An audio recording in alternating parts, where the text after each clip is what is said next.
Hi everyone, it's Michelle Place. I wanted to do a brief movement series today to help to alleviate discomfort in through the thoracic and lumbar spine. It is the distribution of movement through your spine. I have my spine here. It's the distribution of movement through your spine that distributes the forces that allows for greater ease of movement, more pain-free movement in through the low back and thoracic spine. So I would recommend doing some movement before working out or after a hard workout session to make sure that the distribution of forces is moving freely through your body and not being stuck in particular areas. We're going to be doing pelvic clocks.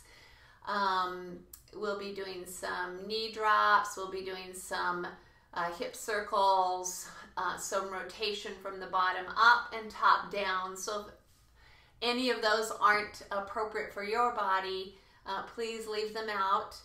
The movements are not being done with force. We're thinking about moving from our bones without a lot of muscle. Additionally, this series just allows for more movement in your home program, your outdoor program, whatever your thing is.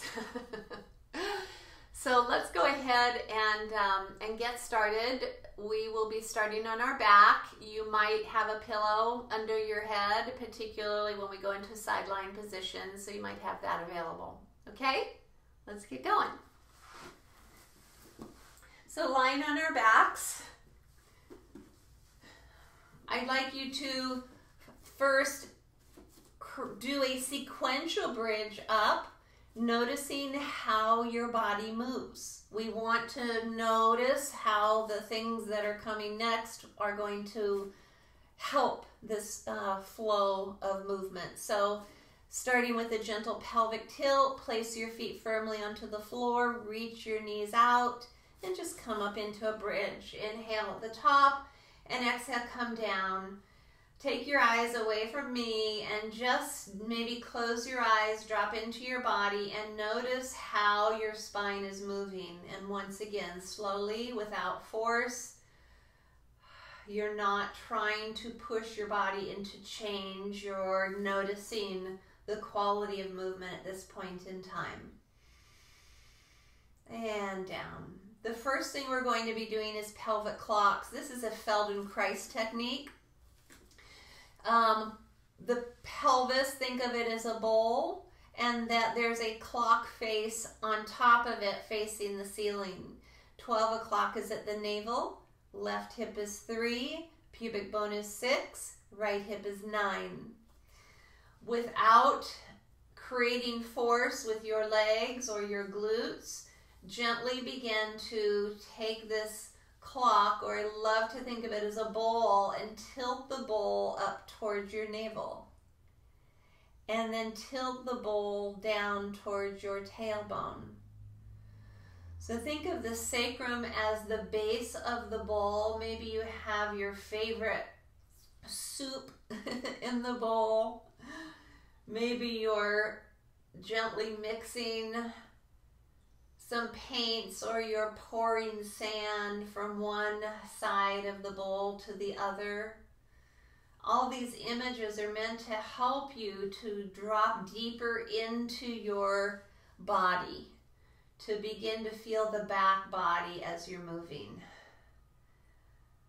Because the body is connected, notice as you're moving whether the movement travels up from your pelvis through your spine to your head.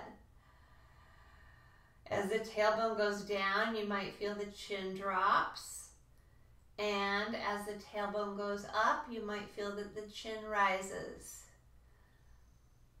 Feel the tailbone movement. Feel the sacral movement. The lumbar spine. There are 7 lumbar vertebrae. Notice if you're holding tension anywhere in your body, and let this be just as easy as it can be. So just noticing how that feels in your body. Come back to level. We've got the 3 o'clock on the left hip, the 9 o'clock on the right hip. Let's keep our knees still for this next practice. We'll be pouring the contents of that bowl over to the 3 o'clock and back to center, and then over to the 9 o'clock. Instead of thinking of the rim of the bowl up by the hip bones, think about deep inside the pelvis where the contents of whatever you're pouring is spilling over to the 3 o'clock. And then feel that it slowly comes back to rest in the bottom of the bowl. And then over into the right, the 9 o'clock. Notice as you move from the 3, do you feel the pull over in the ribs on the opposite side, or the shoulder, or the neck? Take a nice deep breath and bring it back. And notice as you move to the 9, do you feel a connection, a pull, a drag up into the ribs, the shoulder, or the neck? Just noticing. Let's rest in the middle. Now let's go ahead and work at diagonals. So if the 12 o'clock is here, the 1 o'clock would be just slightly over from that. The diagonal of the 1 o'clock is down here at 7. So we're going to be creating a line from the 7 to the 1. As I move down towards the 7, I feel my sitting bone on that side dropping. And then I want to trace or imprint back up to about 1 o'clock. Take a nice deep breath.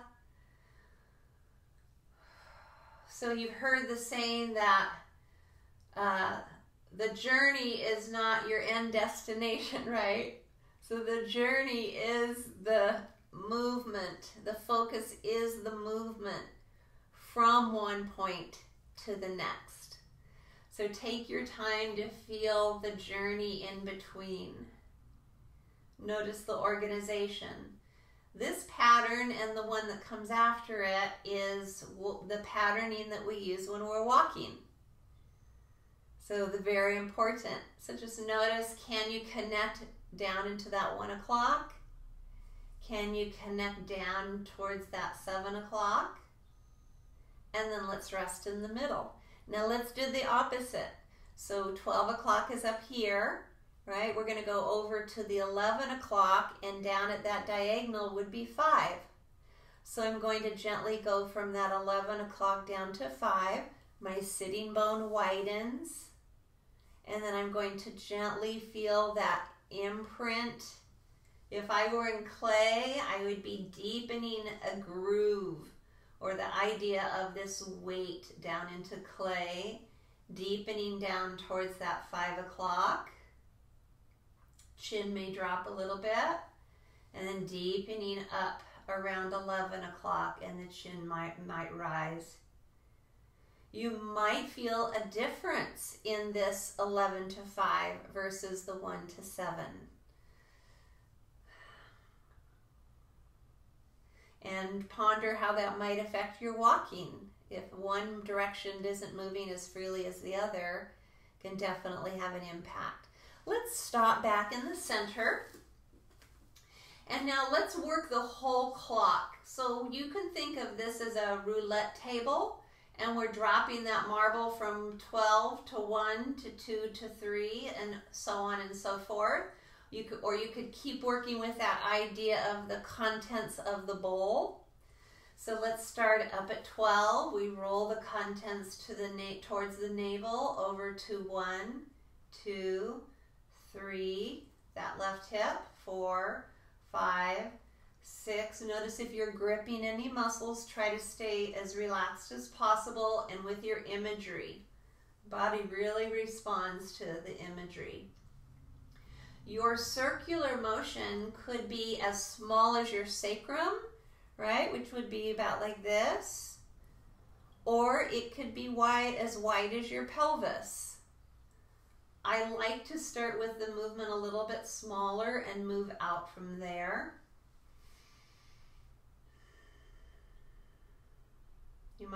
you might close your eyes and just feel how you're guiding what is in the pelvic bowl around. If you had a swimming pool when you were growing up, we called it a doughboy, and we'd run around in the perimeter of the pool and create this whirlpool motion, which would all carry us in the current. Let's go ahead and reverse that circle if you haven't already.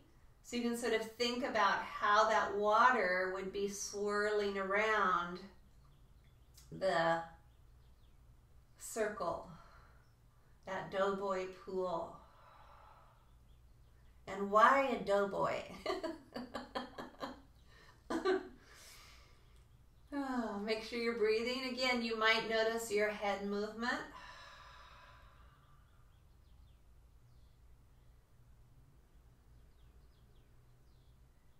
If your spine's really relaxed and connected and moving freely, you might notice that your head is moving the opposite of your pelvis. And let's go ahead and come back to rest. So we started with a bridge. Let's do another bridge and let's see how that movement feels, particularly through that lumbar and that thoracolumbar junction. Again, standing firmly into the feet, start to pour everything up towards your navel. Do you feel a little more ease or movement in through this? Take a nice breath in. And as you exhale, feel here the ribs come up under the heart. The back ribs drop down and the ribs in the front come up under the heart. Focusing on that can create a little more mobility right at that juncture. Let's try that again. Inhale to prepare, exhale back up. Again, using the bones as the initiation point. We're trying to distribute the movement, distribute the forces along the entire length of the spine. Inhale to prepare, and then exhale, come back down. Notice if there are any points that might feel a little stuck, like they still need a little more differentiation. I'm going to show you the spine again. So what we're going to be doing is we're going to be bridging up, and then we're going to anchor the spine at one point. It'll probably be around your shoulder blades. And then from there, we're going to be moving the segments below it from side to side. Like one of those little hoverboards that kids have, or typewriter return carriage. So if I'm anchored here, I'm going to be moving the rest of my body from side to side. And so the goal is to create some differentiation between the vertebra, right, in the back. Please don't force it. Let's go ahead once again, and we're going to bridge up to the height that feels comfortable for you. So notice where you're anchored. So I'm right around the middle of the shoulder blades. Get a little heavier here. I'm going to widen my feet. And I'm going to then try to keep this point anchored as I'm moving from side to side. So the point right below where I'm stabilizing, I'm initiating the movement. My hips are moving, my knees are moving. I'm trying not to rotate. I'm trying not to hike, just side to side. Come down another vertebra or two. I'm moving gently into a pelvic tilt. I'm a little lower on my spine now. And again, side to side. The challenge is finding that segment just below where you're anchored. That can be a challenge. But this gets easier. Notice whether you're moving further to the right or to the left. That's important information. And come down another vertebra or two. This kind of reminds me of a bear trying to rub its back up against a tree. Again, moving from side to side.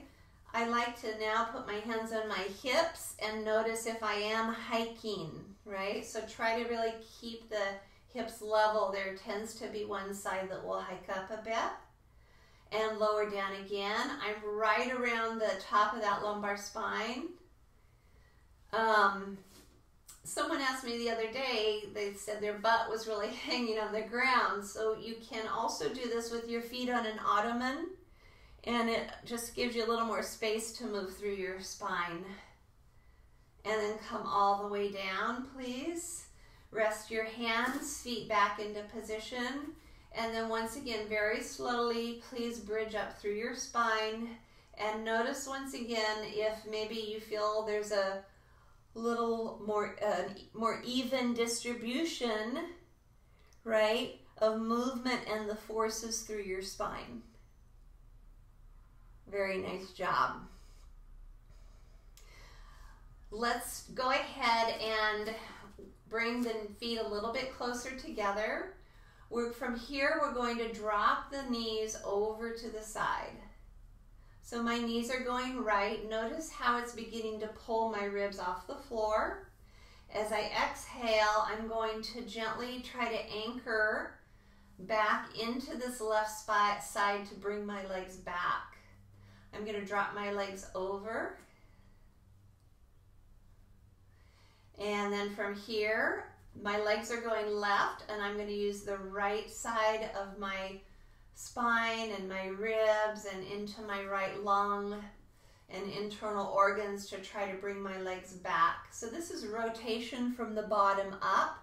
Inhale into your left rib cage as your legs go right. Exhale, gently bringing weight into the trunk of the body. So there is definitely some core happening here to make that happen. Inhale over to the side. Try to not let the shoulder come up. Eyes are up, neck, jaws relaxed. And as you exhale, feel the sternum get a little heavier, the ribs get a little heavier to bring the legs back. Let's do that one more time. Over to the right. Inhaling into the left side. And as you exhale, try to draw that left side down to bring the knees back to center. My legs almost weightless. One more time over to the left. And exhale, bringing the legs back.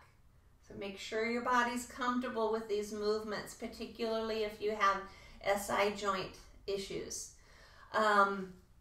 From here, let's go ahead and bring the legs up. Hold on to the legs. You might kick them out a little bit if your hamstrings are feeling like they need a stretch. And from here, just circle the legs around a bit. What I'd like you to do is think about the thigh bones sinking down into the hip socket as much as it can. So find a position where your legs really feel supported. And the weight of the leg muscles can relax, and the weight of the leg can fall back into the hip socket. If you feel some sort of ratcheting or popping, it may be that the muscles are trying to continue to work. Let's reverse that. And again, we've got a little bit of that movement of rotation from the bottom up. Notice how the movement travels up the entire body. From here, we're going to roll over onto the side, and I would like you to have a pillow under your head. I've got a yoga block here.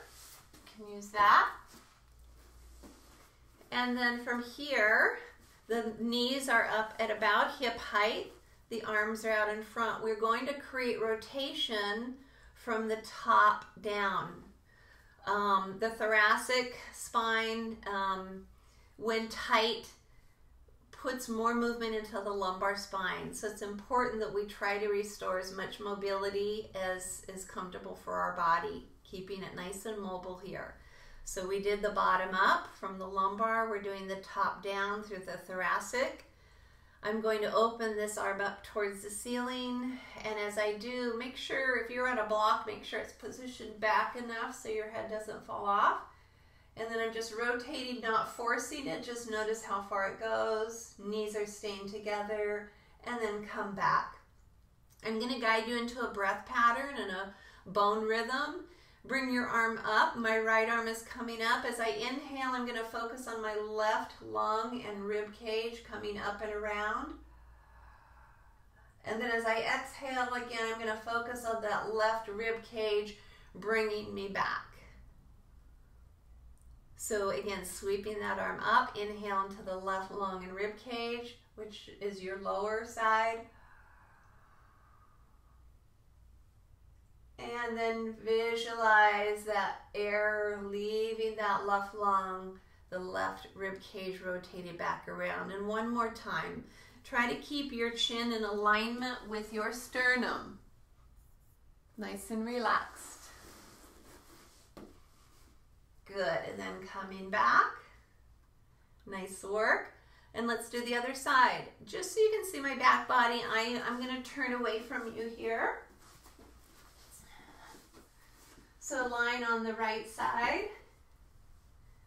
And sweeping that top arm up, it's now the left arm. Keep the knees together, please. Fill your right rib cage up from the lung there. And then exhale, come back. Remember, we're not creating a lot of force here. Inhale.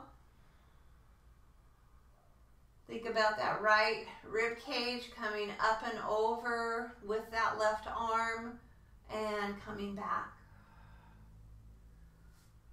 We are trying to keep this movement in the thoracic spine. It's also in the neck.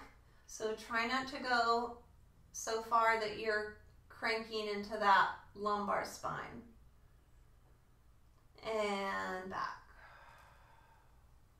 Good, let's go one more. Let's do one more here. Inhaling into that right lung, bringing that right rib cage up and over. And then back to center. Nice work. Let's remove the block or your pillow. And let's come over onto the back once again. So we've done pelvic clocks in a variety of movements. We've done some mobilization of the spine, and we've done rotation from the bottom up and the top down. Let's try our bridge again and see how it feels. Hands by your sides, rest for a moment, feel the weight of your body. Standing into your feet. Slowly focus on your tailbone and slowly begin to pour the contents of your pelvis up towards your navel. And then towards the ribs.